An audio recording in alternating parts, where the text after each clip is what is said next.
Well, I'll jump in with why did you become an author? Because I get that question for like the last decade.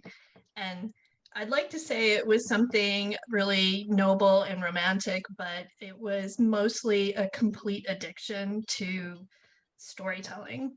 And it was something that I didn't realize that I needed in my life. But after many decades of doing environmental work and engineering work, which is very logic and very set. You're not going to question things so much in that field per se. Environmental was a little bit more freeing, but it wasn't necessarily a creative field. And when I started to sit down and just one day I decided to type chapter 1, and this fully interactive fantasy ability to create sort of came out of the depths of me, and it was very addicting. And in the process of going through that, I understood why, or I came to understand why. Storytelling is one of the most powerful ways we have to communicate. And telling a story, I mean, I think every journalist tells stories. I think every person tells stories. It's how we most efficiently and powerfully send a message, connect, and create narratives by which we run our lives and by which we decide what's right and wrong. And to right now, for me, I've just recently come into using my storytelling to bring together all different aspects of my life, including my environmental side, and seeing the power that narrative has in the environmental world, where we're facing this climate crisis. We've got social justice issues. We have so many things intersecting. The complexity there can be very overwhelming. And storytelling is one of the great scaffoldings for holding that complexity and really bringing new ideas to people. So I'm currently writing a series. It's climate fiction, but it's not a disaster story. Okay, it's a hope punk story. So it's about positive future and how we can solve some of these problems, because I truly believe we have pathways through that. But it will be stories about people like Julie on the front lines, and it'll be stories about photojournalists like Aditi going into the whole, chain of how clothing is created. And it's very exciting for me to bring some of that, of my skills to that. It's my piece of it. And it's something I feel like everybody has their own piece to bring. So this is my way. I'll piggyback on that. For me, I got into journalism and into media, really. Julie is a woman after my heart, because I definitely did some directing and indie projects prior to journalism. I jumped into written work and kind of the live coverage and things that I do now, because I got tired of just hearing the stories and not actually being able to take part in them. So I was watching things like, protests for the Dakota Access Pipeline, as well as racial violence. And I said, okay, well, I'm sick of watching it. I need to get out there, do something, but also make sure that these stories are being told in a fair, equitable way. Because a lot of times you have, one side leaning towards one side and giving some information over here, some information over here. And so I wanted to be a part of that type of storytelling that was equitable, and the stories that are in what I say, they're ticker stories. They go in the bottom of the ticker, but they're not the headline stories that everyone's talking about and that are at the forefront. So mine was more of an activism advocacy route that I wanted to be able to take and take part in doing what I could do to make sure that stories were told in the way that I wanted to hear them, and not just me sitting and watching the news. I jump in on there with the whole activist part of it, which is starting at the back, not the beginning. Is a lot of times people call me an activist, which there are way worse things someone can call a person, and it's arguable if I am or if I'm not. I don't consider myself one in the way I admire a lot of the people out on the front line, but the way that I am is I choose my stories. I'd say of my work, maybe at best 10% of my work in any media is assignment. So I'm choosing what I think needs to be told and tell it the way that I want to tell it. And so that in itself is a form of activism. As a fine artist, I was taking everything from inside and putting it out. And as a journalist and first moving into photojournalism, I got to respond to the outside world, being in the middle, like what you were talking about. Like I didn't want to watch on TV. I wanted to be there. And it's once you're there, you know, as a photojournalist, first of all, there are twofold. One is when you turn over your photos, you lose control of the narrative. You don't know what the writer's going to do. So you have more control if you write it yourself. So there's that.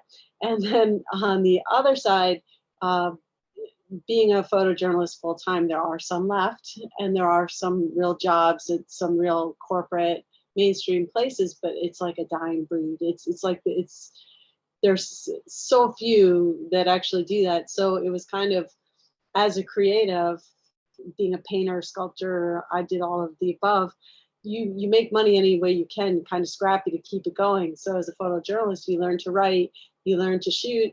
So when a job comes that needs both or whatever, I just do whatever it takes, and it's great because it's all different tools, different functions. Just gives you more ways to tell a story. Though I admit I like to focus on one over the other because you lose a little when you try to do everything. But it's all about really being where the story is, and learning it, understanding it, and then putting it out. It's very satisfying. I feel really bad for journalists that have to just come in somewhere real quick and turn something around because they miss so much. And you learn that when you start writing. And that's an interesting thing about becoming a journalist or a photojournalist. You learn what to watch for, what's missing in our news, how the shortcuts are, the staccato of how things are told, the nuances, like what Tiffany was just saying. You know, so it's a special art form unto itself. And I got hardcore into the switch during the BP spill, which is ironic because that's 10 years ago today, watching the whole world descend on this area to tell that story, and people just not even understanding the geography. I'd meet with reporters from the UK who hadn't looked at a map before their plane landed. I'm like, well, wait a minute. You know, why are they better suited to tell this than I am? And it's kind of conceited to say that, but as a creative, I've always kind of been that, try my own hand. So, you know, I tell anyone who wants to go in this direction, be their own reporter, you can do it. You know, just be careful, dot your I's, learn your topic, and everybody can be a storyteller. And that's one of the beautiful things about journalism. There's no rules for what degree you need to just start. So I digress, right? But, yeah, so I just got into it. It's just like changing my media, and I'm always going to be creating stuff, and it's where I want to be. I want to be in the middle of what's happening around us. The climate crisis touches everything. It's everything. And so while I'm interested in everything, sometimes I have to hold myself back. I'm like, no. stay with this. You know, it's hard. I mean, when you got on, all I could think in my head, I just keep hearing guilty.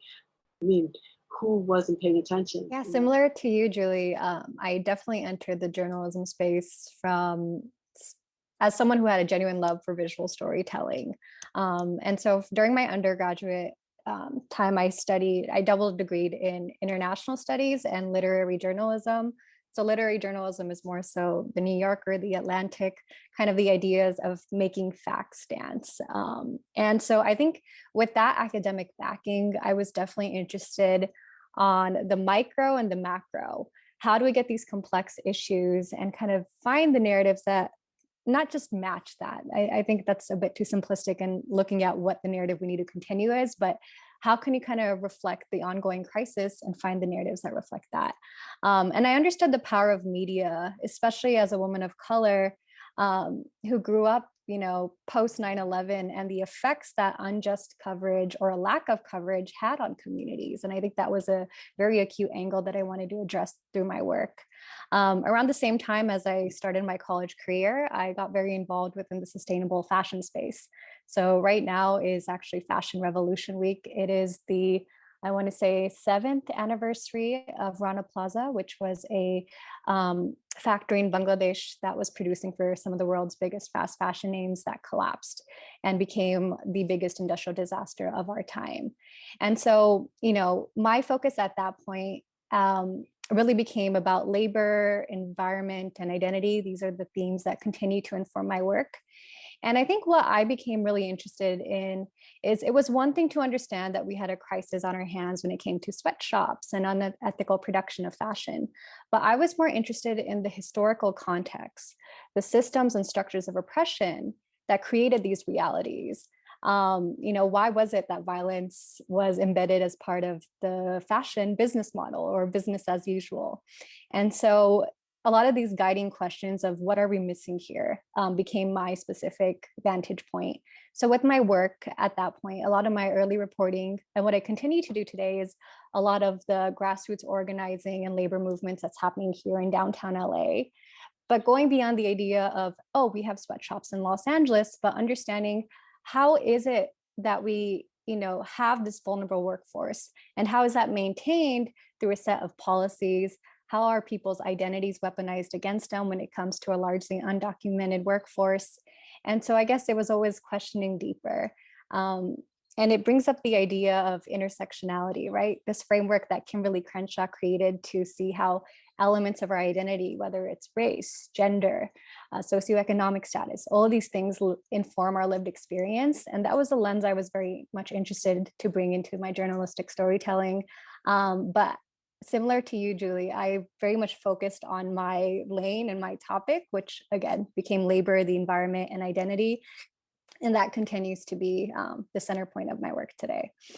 Amazing. It was so great to hear y'all's origin stories, and it's so great to hear about why you came to this field.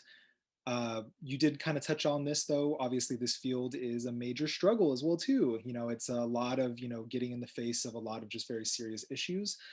So if you want to just kind of touch on what are some of the challenges, you know, pursuing writing and journalism, and, you know, and it's specifically, it's in alignment with climate justice values.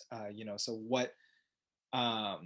what ways in which you found personal obstacles, whether physical, you know, emotional, mental, and how do those ways align with climate justice? I guess I could start. I think there's definitely been a big shift, but when I first started in this space, I remember that anytime conversations of race and identity were brought up within spaces of sustainability and environmentalism, it was always seen as, oh, that's a separate category, or that's a distraction to this movement. And we've had a major shift with that, which is so important. But I think that was a major struggle at the time, especially when it came to pitching certain stories and who was kind of, you know, more interested in that very essential angle that we need to be taking. I think another thing within the world of sustainability is going beyond one size fits all solutions. So I'll give you an example. In the sustainable fashion space, we often like to ask the question, what's the most eco-friendly XYZ? And it's these simplified black and white solutions that overlook a lot of the nuances we need to be considering, like what is native to that region? What is the historical context behind this? And things like that. That cultural context is often lost. And I would say we also need to go beyond Western understandings of progress and success when it comes to who are the bearers of certain solutions, which I think lends itself to the idea of solutions-oriented journalism, which is something I really like to focus on, especially with my work. So like this upcoming year in India, a big focus is not just the issues at hand, but the solutions at play that are coming from the communities that are being disproportionately affected. And I think, you know, in the larger environmental movement, we have a lot of eco-anxiety, and there's this focus on this doomsday understanding of the climate crisis. But I think it's really important to interrogate the systems that create this crisis, not just seeing this as this inevitable thing that we don't have power against. And so, yeah, solutions-oriented journalism, I think, is something that is on the rise, but it's not something that I actively had in my own journey as someone who was engaging with the climate crisis. And so I think those are important shifts at hand. And I'd like to see the rise of that going forward. I've got something on this. It's a different vein completely. It's more just the risks that we all take by putting our names to our articles when you're writing about the fossil fuel industry. The looming thing over that you can have a SLAPP suit put on you. You can be sued as an independent, if you're not, like, I'm an independent. So I put my whole financial, physical, sometimes when I'm going out in the storms and flying over stuff like I like to do, everything's a risk, and it's all on the independent journalist. So that can be pretty daunting. We don't necessarily have a big network of fact checkers. I love doing work for DeSmog. I like my editors there, but they don't have like a designated team to fact check me. So, it's tough. It'd be there's not a big security blanket, and New York Times reporters can get arrested. So there's a lot of threat when you take on the forces that be that are the bigger contributor to the climate crisis. So that's what came to mind when you asked that question to me. I love what you guys are saying. I feel very honored to be on this panel. I'm just going to throw that out. But as far as what I've been grappling with personally in my piece of this, of trying to tell stories about a future world that is grappling strongly with the climate crisis and winning that battle, and even framing it as a battle, is highly problematic. Because when I was really digging into how do I tell these stories, how do I tell a story that's intersectional, that really gets at these core issues, I'm reading these things that the journalists who are on the ground writing these stories, I'm reading your stories, and I'm trying to understand the complexity of all the issues so that I can create a character and a world that readers will be sympathetic to, and understand through that character's eyes what the complexity of those issues are, and also not lose hope and be able to move forward. And what I'm finding is I have to create almost an entirely different framework for storytelling. Hope punk is very, it's my catchword for how, and I didn't invent the term, but it's my interpretation, I guess, of it, where a lot of storytelling is very conflict based, and conflict is real in the world, but a lot of the solutions are cooperatively based. So if you're going to have, there's sort of two themes I have in my stories that I feel like are reflective of the real world and help people understand what we're facing here. One part is that we all have a part to play in this. And my characters are normal people doing normal jobs, having normal problems that have nothing to do with the climate. And then something falls in their lap where, okay, now it's your turn to do your piece. And your piece might not be very big. It might be, something dramatic like what Julie's doing, where you're really taking on the system and speaking truth to power, or, getting into the trenches of it. Or it may just be you're in the right place at the right time. And the decision of doing the right thing or not doing the right thing may be very dramatic to you, but from the outside, it might not look dramatic. So part of it is empowering people to see that ordinary people in ordinary circumstances, you just have to do the right thing. You just have to make that one choice that maybe seems hard, but really in retrospect isn't. And then the other piece of it is that we're all in this together.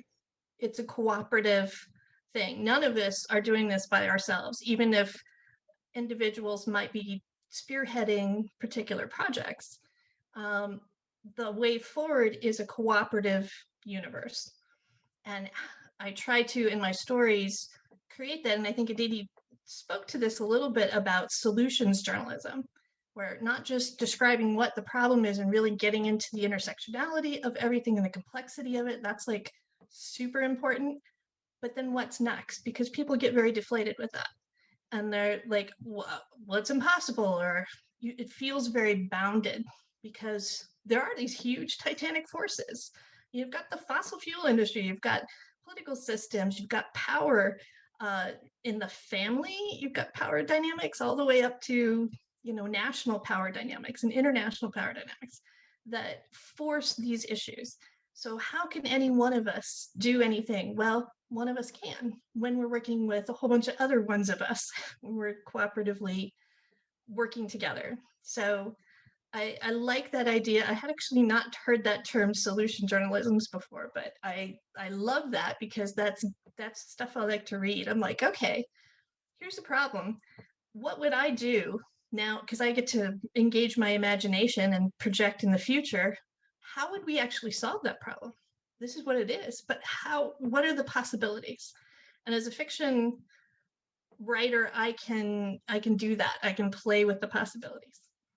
So I love that part of it, but it is definitely a challenge because you're working outside of, most of the conversation is about what's wrong. And there's only a smaller part of it that's about how do we fix it.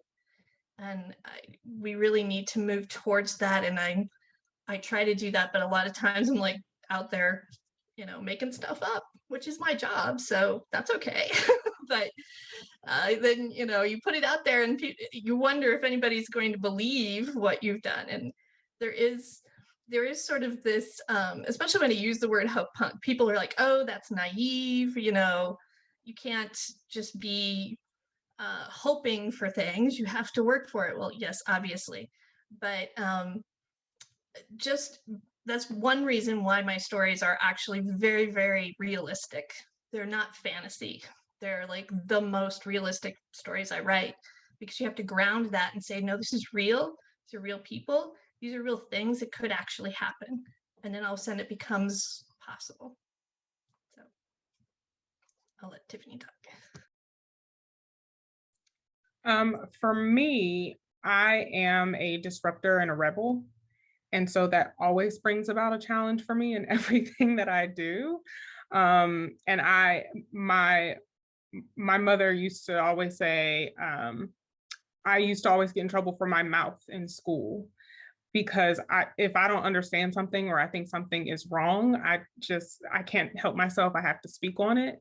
And so when it comes to climate justice values or any other values that I'm trying to convey in writing or have been trying to convey in writing and journalism, I would frequently get told, oh, you can't say that, or you can't say it like that. And why not? It's a fact. These are the facts. This is the truth.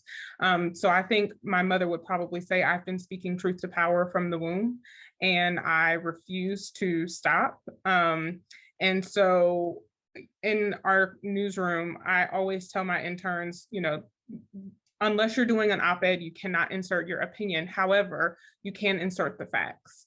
And as long as you are inserting the facts, and we will fact check you, but as long as you're inserting the facts into the stories, then we're good to go. But you want to make sure you include all of the facts, not just what makes one company look good or what skews to this version that someone's trying to portray. These are the facts. The facts are we have to discuss climate change. We have to discuss things that are occurring in our environment. We have to discuss eco-justice.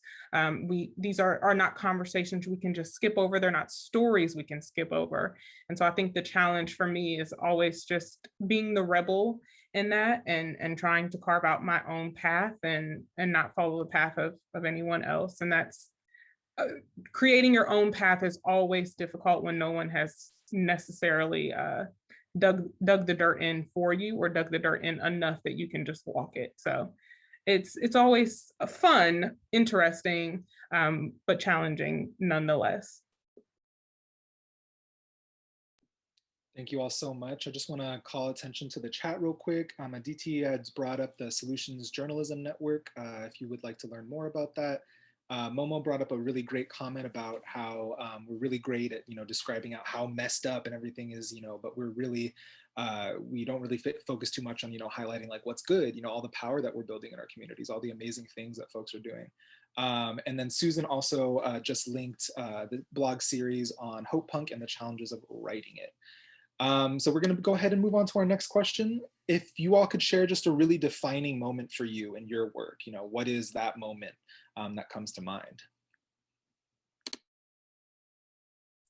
I'll hop in very quickly here. There are a few. One for me is my best friend and business partner and I were a few years ago in our homes.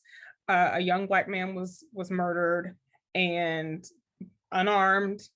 One of those situations that we are seeing in the news repeatedly, unfortunately. And we hopped up, went to our radio station and covered it live, but we also went on the grounds of the protest. And that was the first time we went out on the grounds in front of the Capitol. We marched to the Capitol. That was the first time we did it, and we were able to cover it on our own network. And not have to, again, deal with those challenges of the values that we wanted to portray, and to be able to tell those stories. So to be on the ground and to be able to do that, not having to worry about any higher ups, was a defining moment for me. And I said, oh my goodness, we can do this. We can do this for everything. And we've been doing that since. But that, I think for me, that was definitely one of my defining moments. That is like really great and empowering. I love hearing stories like that, or moments like that, where people are like, this is something I can do, because the power of that is great. My story sounds very weak by comparison, but I have, my writing career has been like one long series of empowering moments, because writing is a very personal thing that you have to kind of climb up into. But the thing that I'm thinking about relevant to like the climate fiction that I'm writing right now, that is very tied to our current, it's very of the moment. It has a lot of the intersectional issues. It has obviously the climate, it has pandemic stuff in it. And there was a moment last summer when I was feeling like, I think a lot of people felt, just extremely overwhelmed by everything that was happening. You know, we had George Floyd and the protests, we had the pandemic itself, we had just so many things. And I felt, as a writer, I'm like, I'm supposed to do something with this. Like this is literally my job, is to take this and turn it into some kind of expressive art. And I was like not able to do that at all. And as I, have a large group of creative people that I connect with, and we were all feeling that difficulty. And one of the things that pulled me out of that and put a sense of urgency on that was just spending time with the complexity of the issues, and again, trying to find a way forward.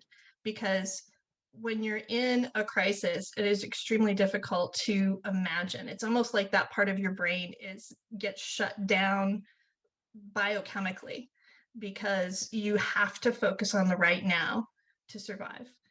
And so being able to imagine that it will even end, much less have potential for better, is almost impossible to do. And I was observing that people were turning to fiction in greater and greater numbers. They were stuck in their houses, they were watching Netflix, they were reading books. They were turning to the arts for some kind of answer, or just an escape or something. And I'm like, okay, this is what you do.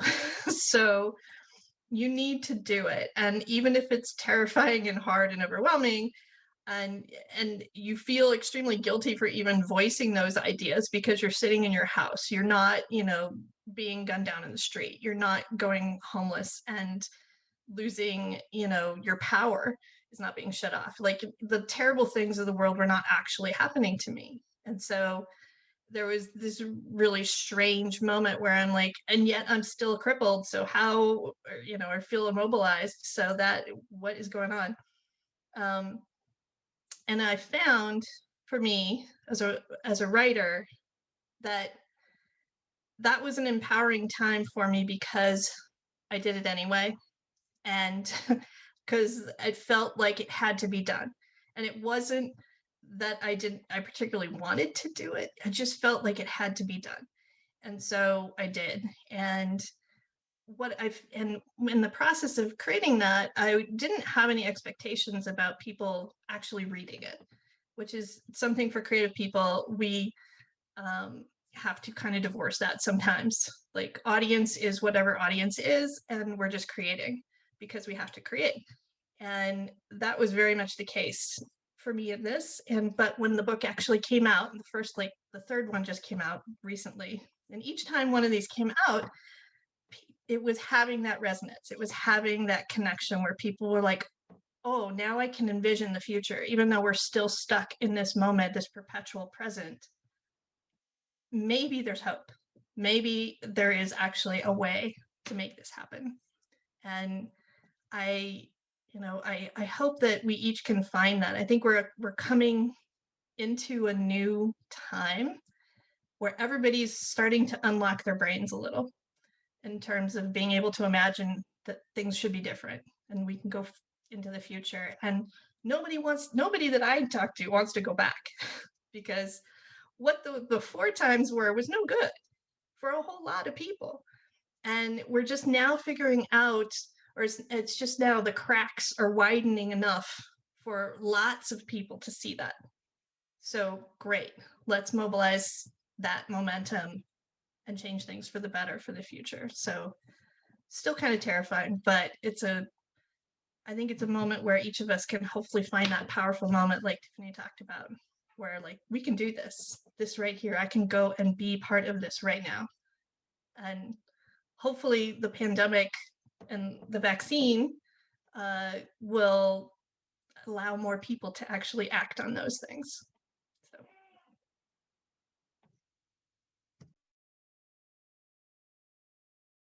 I'll unmute. I'll beat you because you probably have the best one for last. Because I don't have a specific defining moment. I'm sitting here trying to grab one.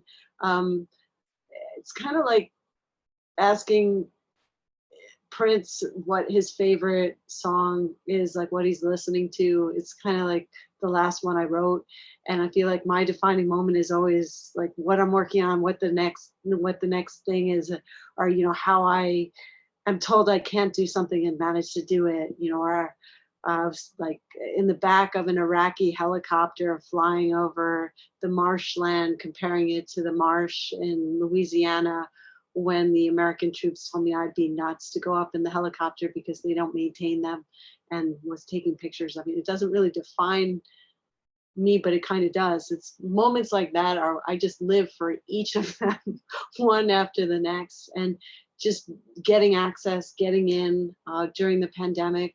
I did a long embed of my own with a funeral director. And I was like, well, how am I going to get permission to do something so personal, so intimate, something that could cost the funeral director if I don't tell his story in a sensitive way, business. And just that whole experience of being with the people who've lost loved ones and telling their stories. It's like one on top of the next. So I don't have an exact one, but the whole process of telling stories, each story is a defining moment for me. So it's kind of silly, but that's all I got. Yeah, this is a tough question. And I think as I was reflecting on it and hearing everyone else's answers, for me, it's not a moment. I guess there was a cognitive shift or realization in my work. For me, it's really important for me to ask who is telling these stories. And for some context, the literary journalism program that I did was a very white program. And I say that both in terms of the faculty and the authors that we read, the writers that we read. And so as one of the very few students of color in that program, I remember a very important defining moment was when I heard a local activist, his name's David Turner, and he said something along the lines of, we need to remember that our understanding of objectivity has historically been white men's subjectivity. And I say that with, look, there is obviously a thing of objectivity and subjectivity, especially in the journalistic world. But in engaging with that thought a bit more, I think the journalism world needs to reckon more with the politics of objectivity need to transition into transparency. I'm particularly interested in, as a writer, as a storyteller, who are you? What is your relationship to the community or issue that you are reporting on? And based on that, how does that take away or contribute to the cultural context that's required for this story to be told equitably? This doesn't mean that every story needs to be acutely told from someone living it, but I think it's really important to ask those questions. And I think once I embrace that identity has a very central part in this conversation, it allowed me to not be so afraid of a lot of the things I was being, told as a journalism student. This idea of the author-subject relationship. You can't have a relationship with your subject to some extent because that blurs the lines between objectivity and subjectivity.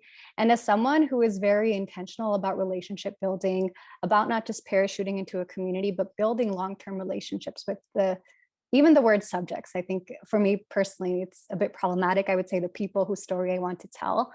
These are the questions that I think are really important for me personally. And in my academic experience, I was frequently told, I don't think you're a journalist, I think you're more of an activist. And I think there's a very valid conversation that can take place in terms of titles and how that informs our work. But I'm particularly interested in a form of storytelling that is actively engaging with public advocacy, looking at the power dynamics that the journalistic world has had historically, especially in photojournalism. There's a lot to unpack in terms of how it was predominantly white photographers going into the Eastern world and how it was kind of like this anthropological project. Where was consent informed in these photos? What was the cultural context that people did or didn't have? So that's not a moment, but that is an ongoing reflection that has framed my personal practice that I think is important to speak to.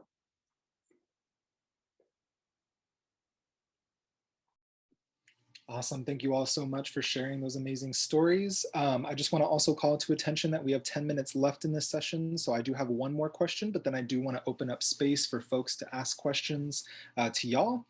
So we do have one more, and that is, what do you wish you had known about being an author or journalist earlier?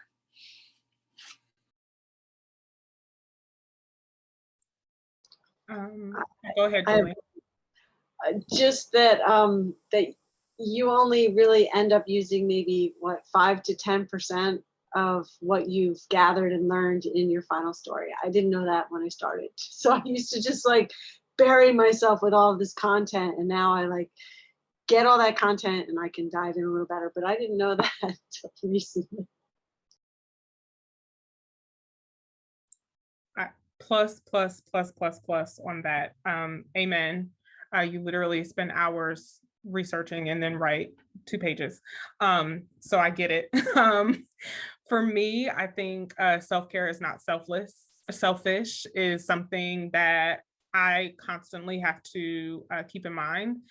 Being in news, covering news can be traumatizing and emotional and draining and exhausting. I would not trade it for anything in the world.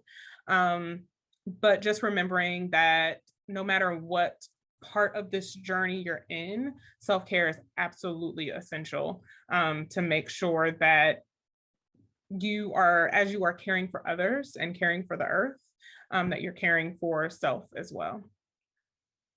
I love that, Tiffany. The idea of rest is resistance, I think, is really important.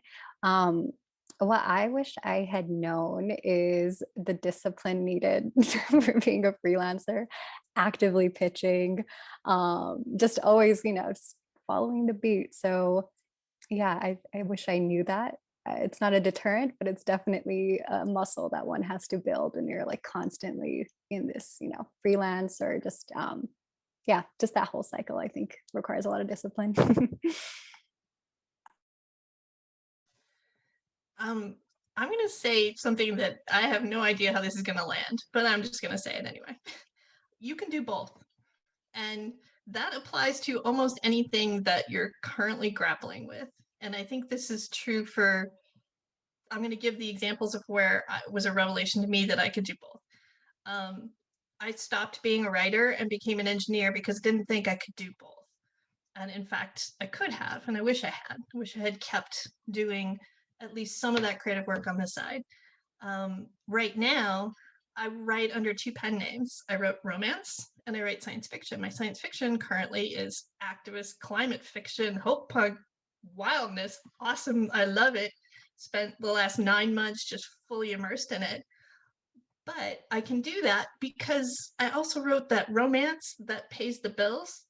So that wasn't selling out. There's a wonderful stories, and there's a whole nother conversation about how romance really is actually feminist, but it happens to make money, and making money is something that like most people actually need to do at some level in order to survive, and that's okay. So it's okay to do the thing that makes the money, whatever that happens to be. I'm lucky enough that I can actually use my writing to make money, and it's fantastic. It's just a different type of writing, and it gives me the freedom that now I can go and spend all this time diving deep into my climate fiction and doing this other piece that I love to do. And one buys the other. So keep in mind that, you know, you are a whole person and you have needs that are taking care of yourself and paying your bills and having friends, doing other things in your life that will also support and actually enrich and sometimes make possible the part that you really want to dive wholeheartedly into. Amazing. And so we want to open it up to our audience to ask any questions. I actually do have one to kick it off while we wait for folks to chat. Y'all touched on, actually JK, Momo has a question. Hi, Yeah. sorry, didn't mean to cut you off, but Good. yeah, I know I don't have that much time, but something that I've thought a lot about, because I've worked a lot with youth and do a lot of like youth food justice storytelling things of various medias. But one thing that's been really exciting for me and the projects that I've felt the most liberatory have been ones that we've done really like collectively and together. And some of those have been building community archives. And I'm just wondering, thinking about how journalism is changing so much in terms of what you've already talked about, do you see like more space opening up for more community, like collaborative writing projects or documentation projects? And maybe that also speaks to, Aditi, what you were saying about empowering communities themselves to tell the stories rather than having this outsider come in. Yeah, any thoughts about that would be greatly appreciated, because that's exciting to me. I love that. Oh, go for it. No, go for it. It's cool. I was going to say, you can always create your own space. I mean, I think that because of the internet and basically things have really been limited down mainstream, it's much smaller than it used to be. There are only a few corporations that own everything, and there are new things popping up all the time. But it means that if you're new, it doesn't make you less viable or less important. So you never have to wait for anything else to have a platform for you. You just make your own platform and go right for it. That's all. Yeah, 100%. I just do it. Just jump right in with all of your limbs and your friends and make it happen. And don't worry about whether it's right or makes any sense or to anyone other than you. Because I guarantee you that you will be doing something amazing if you do that. Because most of the stuff where people are like, we didn't, know if it was the right way to do it, we just did it, end up doing fantastically creative stuff and amazing activist work. So on both like the actual level and also the creative level, 100% go for that. Yeah, I think there's a lot of amazing examples. I sent 2 in the chat that I'm more aware of and connected to, that are these archives of specific communities that are really engaging in the work of telling their own stories, preserving family history. And so I think it's a really great way to curb the power dynamics or lack of storytelling that certain communities do experience, and having that firsthand experience. So I would really recommend people check out SADA. It stands for the South Asian American Digital Archive. It's all about preserving stories of South Asian Americans in the US. And the People's Archive of Rural India is specific to India, but I think it's a really important example of folks engaging with questions of gender and caste, and as that relates to storytelling in the context of India. But I think these are great examples that kind of are living examples of what you're speaking to. For me, I take a little bit of a different approach. One of our apps actually permits community reporting. And so we use that in our own reporting. If we have someone who sends us stories that's happening in their communities, then we normally have a writer or an editor reach out to them and let them kind of work together, whether it be, oh, I just want to tell you the story. Then they will say, okay, well, let's interview you, and then we'll write it up for them. Or we have articles that are sent to us all the time of people doing their own community reporting, or they've gathered information, or they want to have a repository that they want us to publish on our site.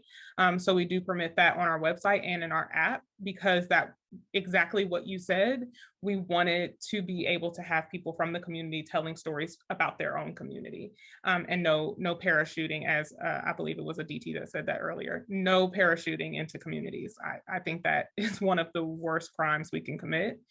So I hope to see that more in journalism, but absolutely, I think that creating your own space or finding other spaces, such as what Aditi referenced, is so powerful. Thank you.